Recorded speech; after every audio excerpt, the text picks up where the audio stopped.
Olá, sejam todos muito bem-vindos a mais essa formação para os cuidadores. Meu nome é Fabiana, eu sou professora da rede municipal, também formada em psicologia, e estou aqui hoje para falar um pouquinho com vocês sobre deficiência intelectual, né? Eu sei que não é uma tarefa fácil, mas nós estamos aqui para unir forças, né? Para vocês conseguirem desenvolver um trabalho melhor, que seja mais leve, mais fácil, tornando o trabalho mais agradável. Então, eu vou começar falando um pouquinho sobre a deficiência intelectual, no sentido, onde está a lei que ampara, né, as crianças com deficiência intelectual. Só para a gente pensar um pouquinho, né? Nós somos diferentes, mas não queremos ser transformados em desiguais. As nossas vidas só precisam ser acrescidas de recursos especiais. Então, todas as crianças, elas vão aprender de uma forma ou de outra. O que a gente precisa entender é que, muitas vezes, elas vão precisar de algo a mais, né? De uma fala diferente, de uma atividade diferente, de um recurso diferente. Então, eu estou aqui para esclarecer um pouquinho essas diferenças, né? Tornando o trabalho mais leve. Quando a gente fala em deficiência intelectual, a educação especial, como modalidade da educação escolar, organiza-se a fim de cumprir os seguintes dispositivos legais. Então, não é uma coisa inventada, alguém que achou que precisava e criou, não. Ela é amparada por lei. Então, a Constituição Federal de 1988, ela estabelece que o acesso ao ensino é direito e que este atendimento deve ser realizado preferencialmente na escola regular, né? Na rede regular de ensino. Essa diretriz está no artigo 208. Já o Estatuto da Criança e do Adolescente, o ECA, dispõe, entre outros direitos, que nenhuma criança ou adolescente será objeto de qualquer forma de negligência, discriminação, violência, crueldade e opressões, punido na forma da lei qualquer atentado por ação ou omissão aos seus direitos fundamentais, no artigo 5º. A criança e o adolescente portadores de deficiências receberão atendimento especializado, que é o nosso trabalho. O meu trabalho enquanto professora, o meu trabalho enquanto psicóloga e o trabalho de vocês enquanto cuidadores da rede municipal de educação. A Lei de Diretrizes e Bases da Educação Nacional, a Lei 93/94/96, em seu capítulo 5º, estabelece atendimento educacional especializado aos portadores de deficiência, preferencialmente na rede regular de ensino. Então, a gente está falando a todo momento que essa criança ela deve estar, né, frequentando a escola regular. É direito dela estar na escola. Então, a gente precisa respeitar isso. No artigo 4º, haverá, quando necessário, serviços de apoio especializado na escola regular para atender às peculiaridades da clientela da educação especial. Então, sempre pensando, nós estamos na escola para atender essa clientela, essa demanda da criança que tem deficiência intelectual, né?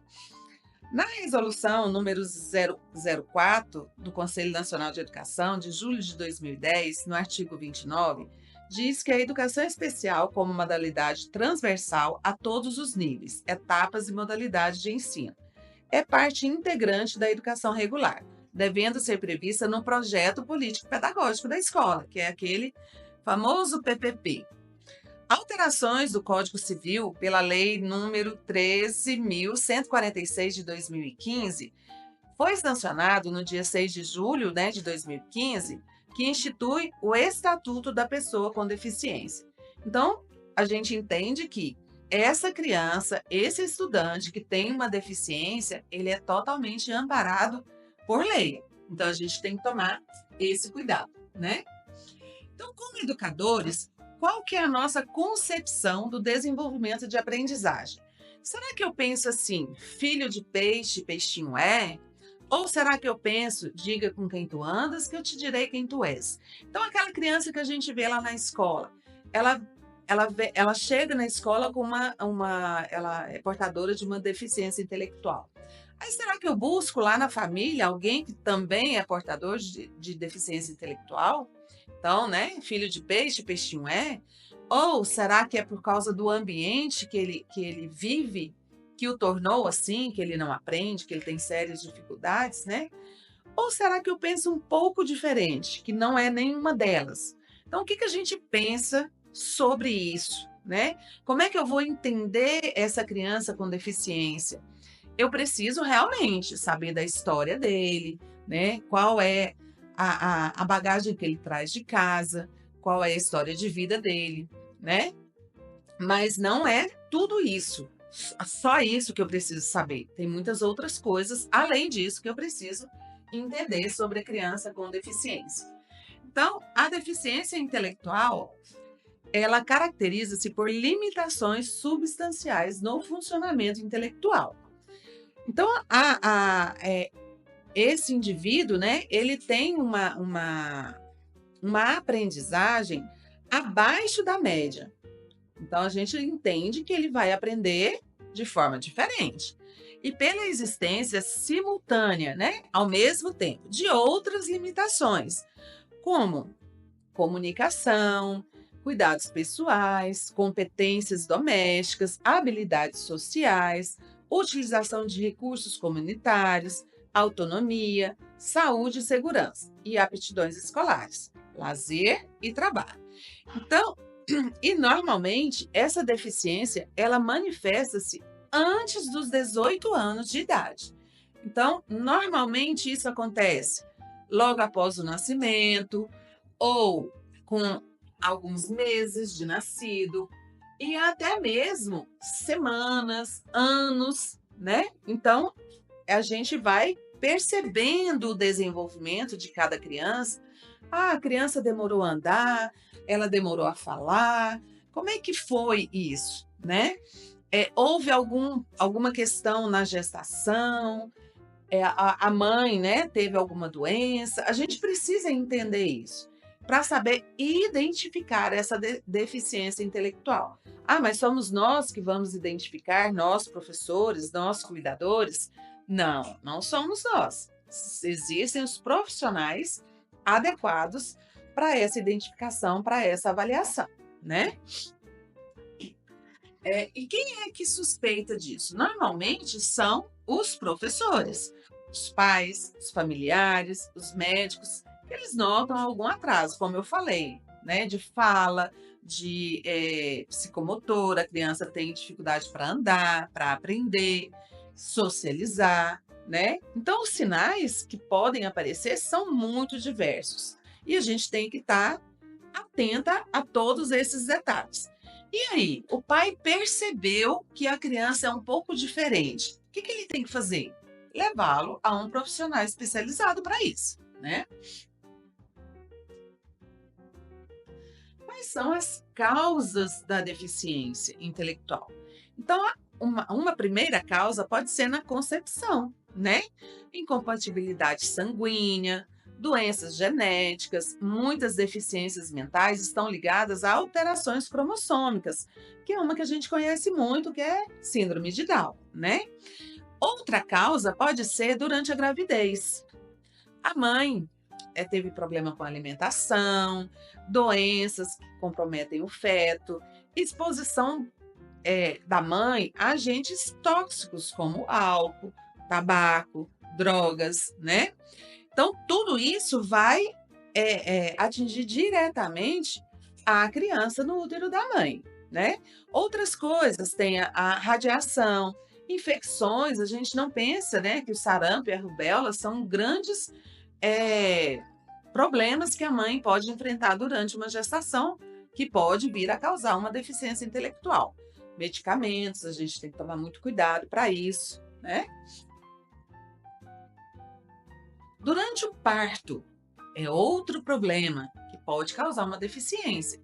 Sofrimento cerebral da criança, às vezes passa da hora de nascer, ou nasce muito tempo antes, né, do tempo, exposição a toxinas, infecções durante o parto, traumatismo, né? Então, são situações que podem ocorrer causando danos à criança.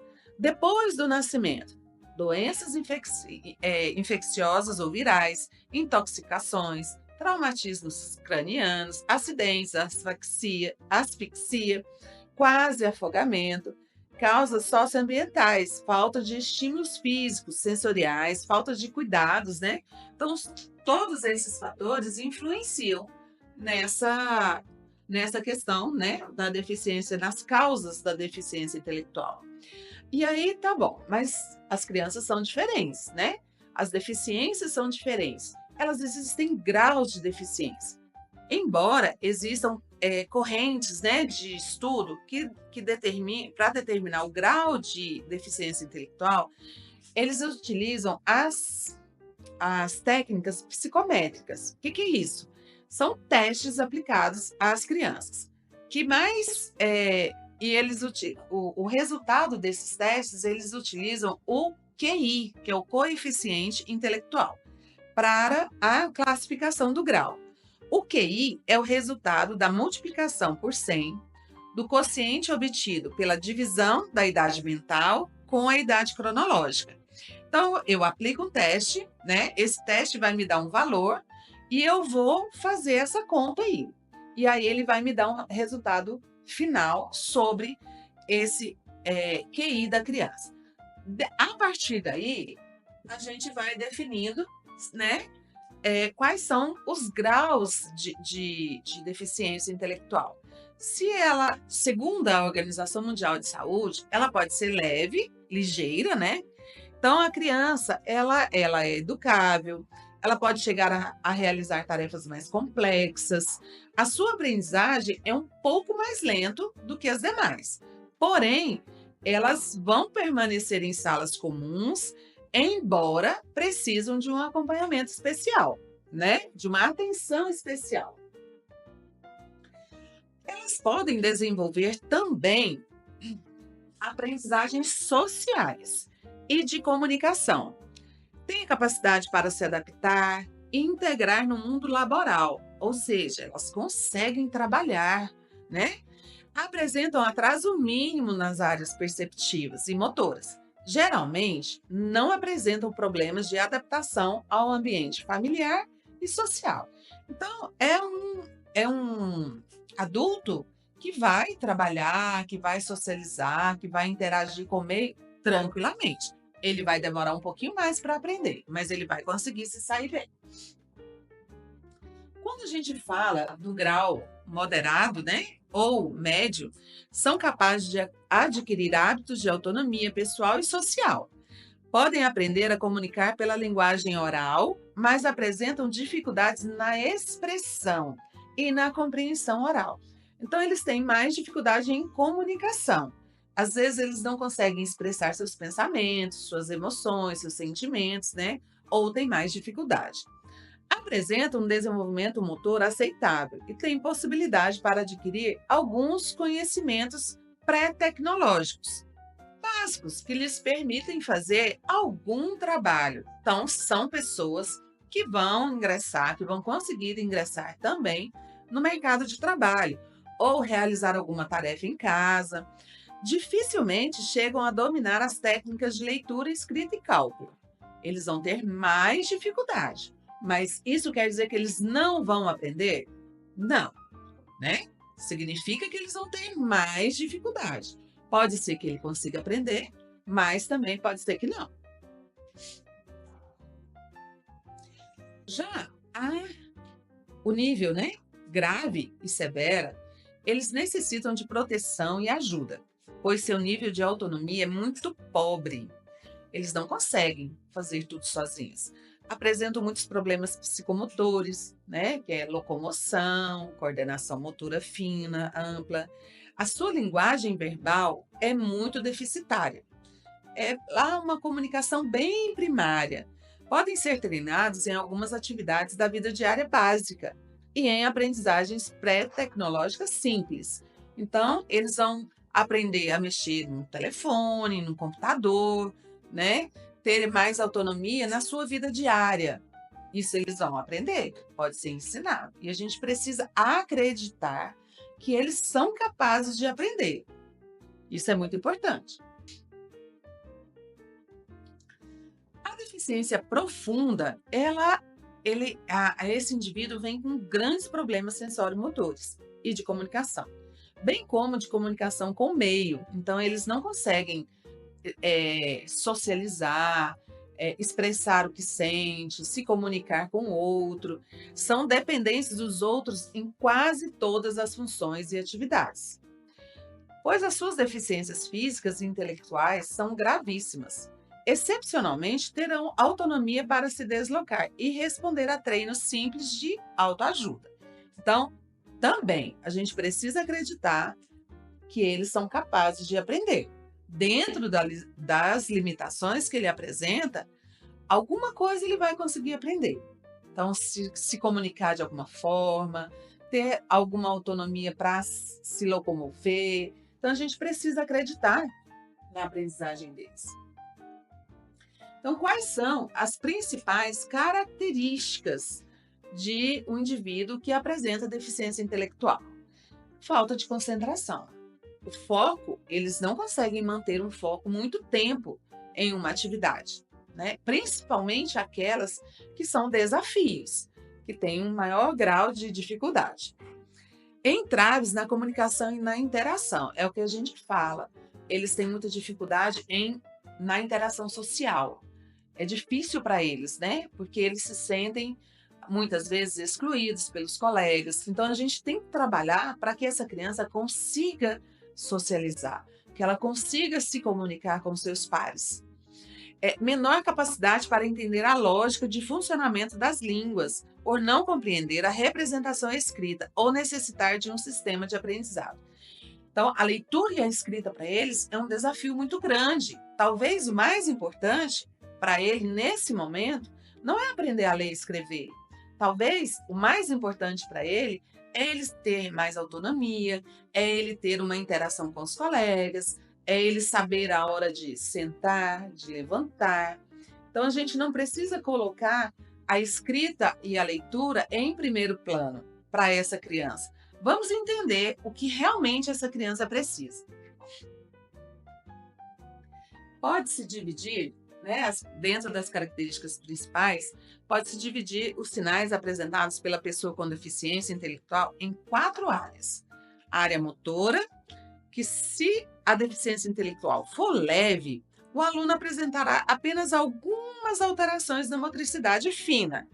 Já em casos mais graves, pode apresentar dificuldades no equilíbrio, na coordenação, na locomoção e em manipular objetos. Então, se essa criança ela tem uma dificuldade maior, a gente vai incentivar essa criança a desenvolver essas habilidades que ela tem mais dificuldade, né? A coordenação motora fina, a pega do lápis, o uso da tesoura, o equilíbrio, né? Para que ela não caia. Então, esses são alguns cuidados que a gente precisa ter. Na área cognitiva, o aluno possui mais dificuldades para se concentrar, para memorizar, para solucionar problemas simples. Então, ele não consegue ter um planejamento de como ele vai resolver aquele problema. E aí entra o nosso trabalho, que é ajudá-lo a pensar, a ter outras ideias para resolver aquelas questões. O processo de aprendizagem será mais lento que os colegas sem deficiência, né? Isso já é claro para nós. Mas eles podem atingir os mesmos objetivos. Então, ele tem um tempo diferente, ele vai ter uma demanda diferente, mas ele pode alcançar o mesmo objetivo. Qual é o nosso objetivo? Então, de repente, é aprender a ler e escrever palavras simples. As crianças vão aprender. A criança com deficiência intelectual também vai aprender esse mesmo objetivo que as demais crianças, porém ela vai precisar de um tempo maior, de alguns recursos diferentes, mas ela vai conseguir aprender. A área de comunicação. Ela apresenta dificuldades para falar e ser compreendido, mas esse fator pode ocorrer por falta de estímulos ambientais.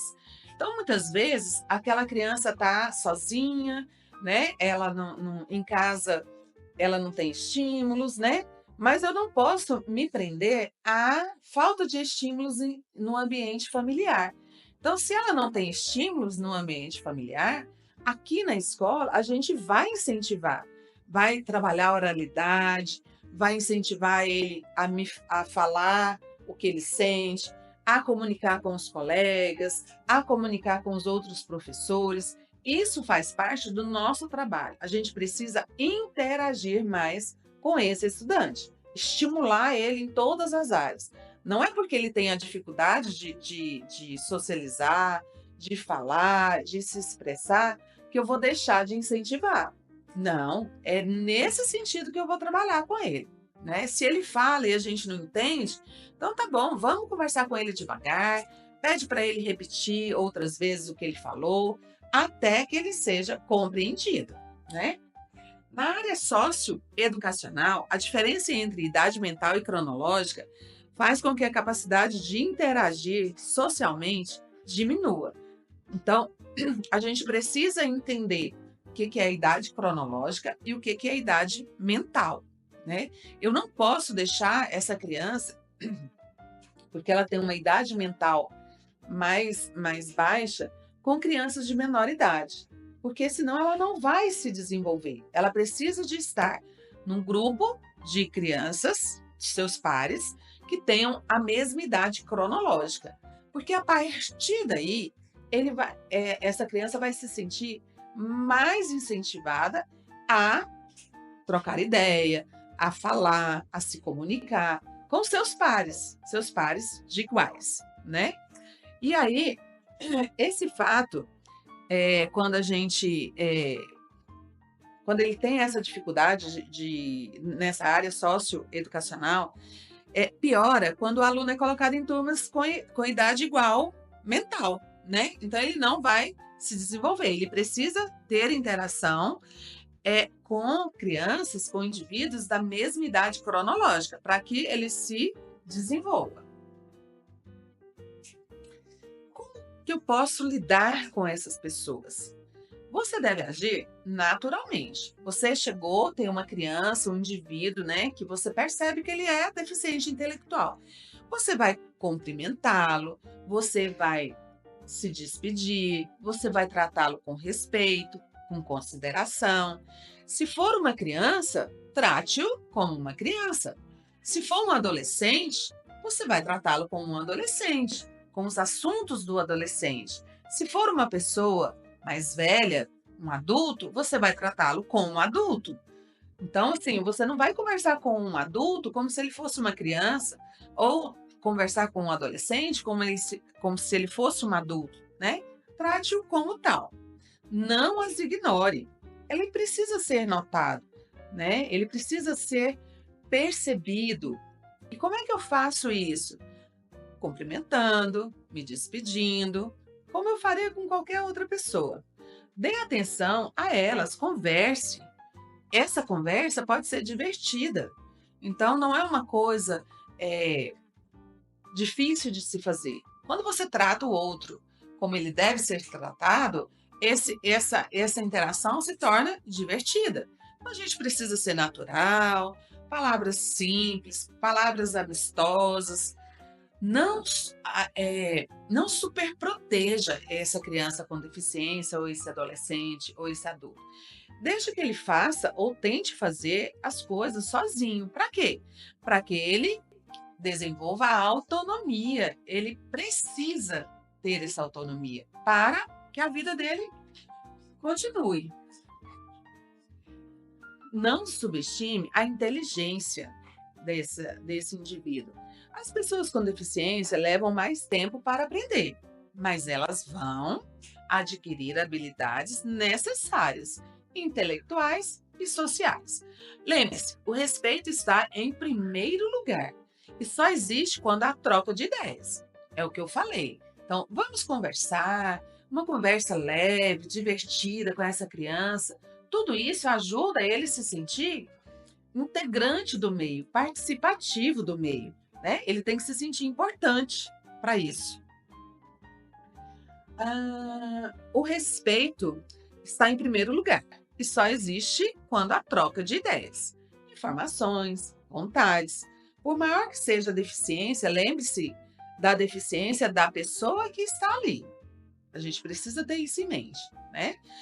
A deficiência intelectual não deve ser confundida com doença mental. A doença mental são doenças psíquicas. E o deficiente intelectual é outra área de deficiência. A gente precisa ter isso claro na nossa cabeça. Então, a deficiência intelectual é o resultado de um funcionamento intelectual inferior à média e de dificuldade de adaptação, que se manifestam antes dos 18 anos. Então, a criança nasceu, tá tudo certo, mas ela teve algum problema no decorrer dos meses, dos anos, e essa deficiência foi percebida. Ela é percebida até os 18 anos. A doença mental está associada a uma série de desordens psíquicas que podem surgir a qualquer momento, principalmente na adolescência e na idade adulta. Então, algumas orientações que podem ajudar no nosso trabalho, no dia a dia, lá na escola, o seu trabalho como cuidador, como cuidadora, né? Você envolva os seus colegas com o processo de aprendizagem do aluno com deficiência intelectual. Você não precisa trabalhar sozinho. A equipe escolar está ali para ajudá-los. Então, tem alguma dúvida, tem alguma sugestão? Vamos trabalhar em grupo. O maior ganhador será o nosso aluno. Forme grupos cooperativos. Você está numa sala de aula, você percebe que aquele aluno consegue trabalhar com outro colega, vamos formar grupos. É esse momento que vai acontecer a interação social, a socialização dele com seus pares. Utilize materiais concretos para ensinar conceitos abstratos. Eu sempre estou falando, né? Vamos produzir material, vamos recursos pedagógicos. A gente tem várias ideias. E se você tem uma ideia diferente, traga para a sua escola, mostre para o seu professor, para o professor regente, mostre para a coordenação, porque são recursos que vão ser muito valiosos na aprendizagem desse estudante. Evite discursos do o fulano não pode, ele não consegue, ele não faz. Vamos descobrir formas com que ele se interesse em fazer alguma coisa. Por isso, é tão importante a gente propor atividades diferenciadas, jogos, materiais, recursos, alguma coisa a criança vai gostar. E aí que entra a nossa percepção disso. Aprenda tudo o que puder sobre o assunto. Isso é muito importante. Eu tenho uma criança que é deficiente intelectual. Eu nunca trabalhei com um deficiente intelectual. O que eu preciso fazer? Eu preciso ler, eu preciso estudar, eu preciso buscar referências para eu entender a melhor forma de trabalhar com aquela criança. Então, são dificuldades diferentes. Às vezes, duas crianças são deficientes intelectuais, mas cada uma delas tem a sua especificidade. Então, eu preciso entender da deficiência intelectual para saber trabalhar com aquela criança. Reconheça que o seu empenho faz a diferença. Se você é aquele profissional que se empenha, que estuda, que propõe, aquele estudante, naquela vida, para ele, você vai fazer muita diferença. Isso é muito importante para ele. Desenvolva no aluno competências da vida diária, né? Se ele tem problemas se ele não consegue ir ao banheiro sozinho, se ele não tem autonomia para comer sozinho, o nosso trabalho é ajudá-lo nesse sentido. Vamos trabalhar, senta com ele com calma, ensina ele a comer sozinho, a levar um talher na boca. Às vezes ele precisa que você pegue na mão dele primeiro, depois ele vai conseguir pegar sozinho, depois em algum momento vai precisar que pegue na mão dele de novo. Mas é assim, ó, é repetição, é um passinho de cada vez. Ponto de partida deve ser algo que mantenha o aluno atento, como jogos de tabuleiro, quebra-cabeças, jogos da memória, imitações de sons, movimentos do professor, do cuidador, dos colegas.